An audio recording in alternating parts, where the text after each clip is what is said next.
Hey friends, ZenKahuna here. We're going to talk today about survival stoves or backpacking stoves or emergency stoves, however you want to look at it. How would you boil your water and cook your food if you're in a survival situation? Recently we've had forest fires down here in Southern California that has just hit the whole Southern California area, and it's really been bad. A lot of people have had to evacuate their homes. I don't know how many of them have something like this, but certainly it would be a good way to get your water purified and heat your food. Let's take a more thorough look at it. So if you close in on a little bit, what we have, this actually packs up flat. It fits in this little bag right here. So it leaves almost no footprint in your to-go bag or your emergency bag. As you can see, it's got lots of air holes, bottom, sides, and front, so that you have plenty of oxygen getting into your wood to help with the burning of it. It also funnels the heat upward so that it's going to really cook your food or boil your water very quickly. It is fairly lightweight, but it's sturdy. As you can see, I'll put it here on the table.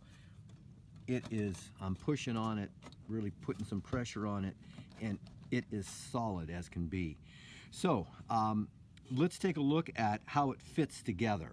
This particular one is called a dash crate, which is only about 20 bucks off of Amazon. If you take a look at this one, this is the one that I use the most. It's my Uberleben.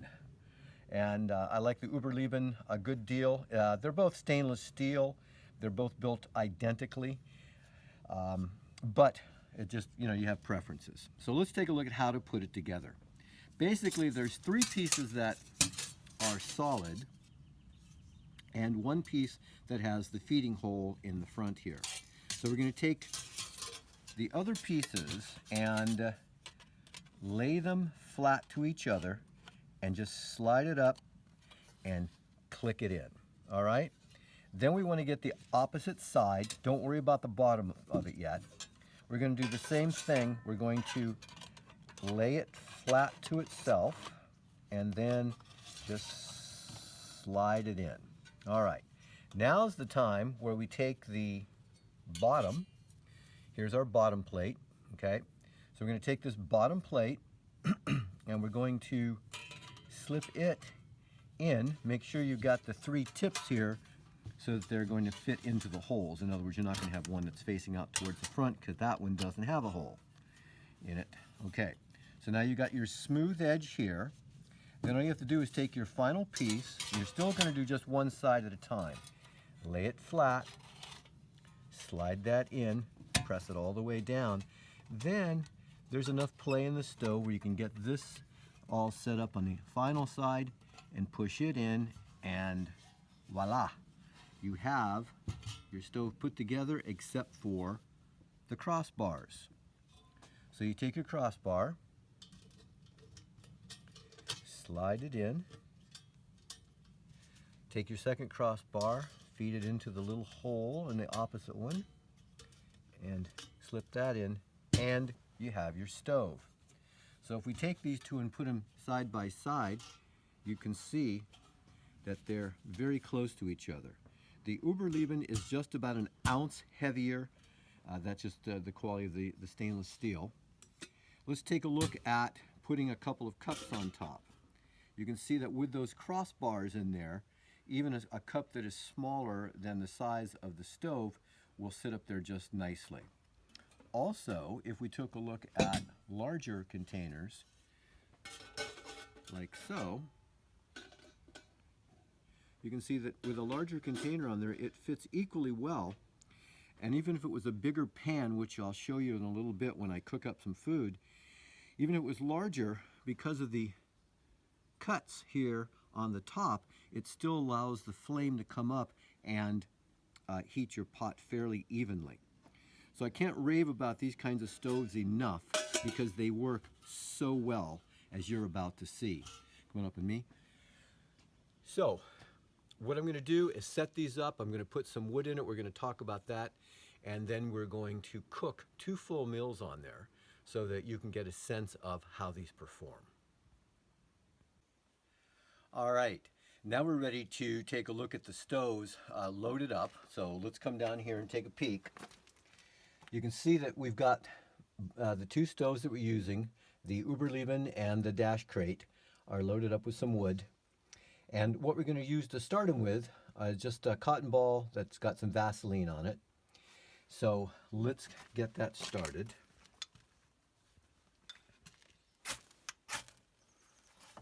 I'll put that little guy in there. All right.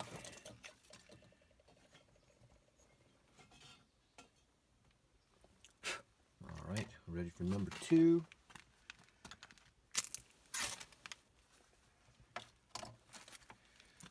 And pick that little guy up, get him in there, and we're ready.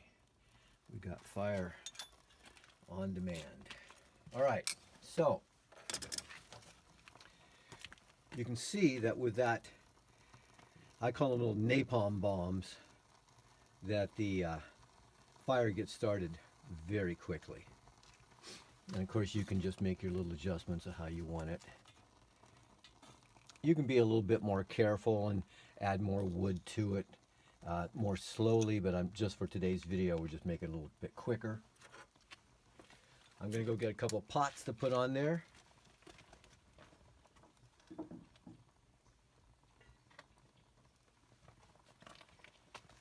In this one, we've got, this is a dehydrated chili bean mix from Harmony House with absolutely nothing extra added to it. In other words, there's no salt, there's no pepper, there's no spices, which is exactly how I like it. However, I also sometimes will add some additional garlic flakes or chipotle seasoning, something of that nature. It's organic, and you can see that if you come down low here, you can just see the flames licking out around the bottom of the pan there. Fire's still getting plenty of air.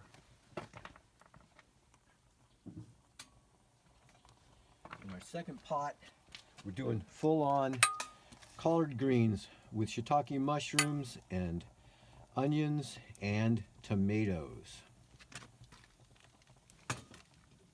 And you can see again, full-size pan. Absolutely no problem for that stove at all. They are very sturdy. I've even used cast iron skillets and cast iron stoves, Dutch ovens on top of them, and they do equally well with all of those. You can see the fire's burning along nicely.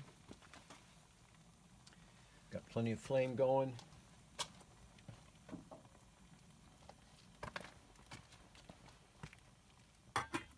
Put the lids on. And Bob's your uncle. Everything's cooking right up. We'll come back in a few minutes and take a look at it. Okay, let's take a look. It's been about 4 minutes, and we can see that water's already boiling there. We're getting some good steam going on, so getting our vegetables, raw vegetables there that are going to be soon to be heated vegetables. And then if we come over and look at our chili, yeah, not quite up to a boil on this yet. There's quite a bit more water in it, but you can see it's starting up. That's good. One other thing while we're here, let's take a look at these stoves. Not only can you put these real small pieces of wood, which is one of the great things about these stoves, they can take all kinds of small combustibles, pine needles, pine cones, twigs, branches, and it doesn't have to fit. You can just stick it part way in and then feed it in more as it burns down. That's one of the nice things about these stoves. They can take any size wood that'll fit into the hole. And so it takes very little fuel to get your meals cooked. So if you want to stop for a quick meal, but you want a hot meal midday, doesn't take very long. Also, the whole thing cools down very quickly once you put the fire out. So you can just pack them back up and you're back on your trek.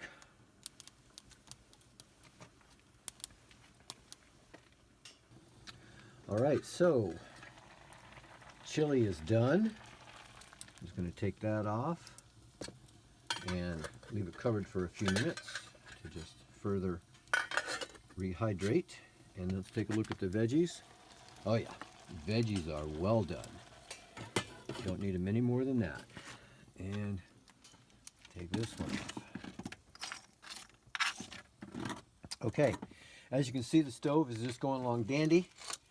Still got some more fire, so if you wanted to then put on your canteen cup or your other kind of cup, whatever you had, to heat up something, make your tea or coffee or whatever else you wanted to make, you still got plenty of flame going. And you saw how little fuel I actually put in there, and you can see that I've got excess. I could actually cook another entire meal pretty much with what I already have in there. So the Dash Crate stove or the Uberleben, both of them are very good choices. The difference, of course, is that you've got the one on your right is the one that only costs $20 as opposed to the Uberleben, which costs $38. The Uberleben is my favorite, but they both work practically identically. And so if you're on a tighter budget, hey, go for the Dash Crate. And in just a minute, I'll show you how to take them apart.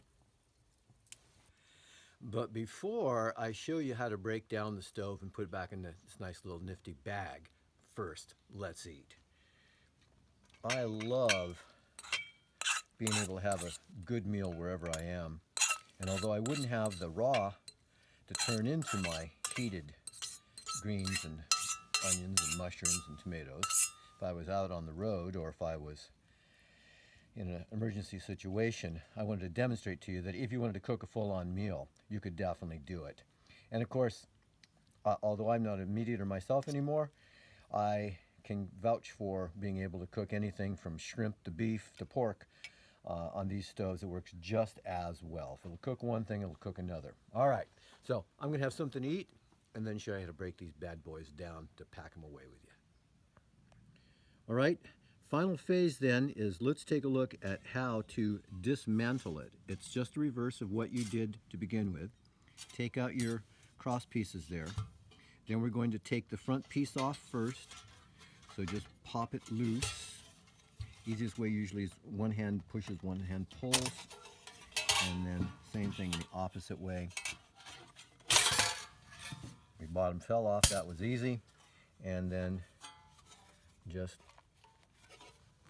push. Now sometimes after it's been heated, and this is just cool enough to touch right now, it's a little tighter to get off than to get on. So now you can see that there's some soot on there, and the simplest way to do that is just take some dirt or pine needles or leaves or whatever and just wipe that off. But for our purposes today, I'm just going to put it together like this to show you how easily it goes into your little bag here.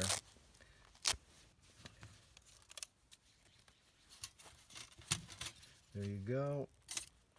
Put the cross beams in and you're sealed and ready to go. Look at that footprint. Very small. Now, these weigh, this is about 14 ounces here for this one, and the other one is about 13 ounces. So between the two, there's not much difference in weight, and of course the size is practically identical, and the performance is almost exactly equal. However, one thing I have noticed through the comparisons I've done over the past few weeks is that the Uberleben tends to retain the heat a little bit more, and it seems to direct the draft upward a little bit more. However, that may just be from the amount of wood that I have in it at different times. I don't know. But either way, you can't go wrong with them. So, if you like this, give it a thumbs up down below, subscribe. Remember, I do not only all these kinds of reviews about survival and preparedness equipment, but also about our primal nature play, kettlebells, Indian clubs, mesas, power ropes, all that sort of thing, and natural nutrition, plus Robert Service poetry, and all sorts of other great, fun, interesting things.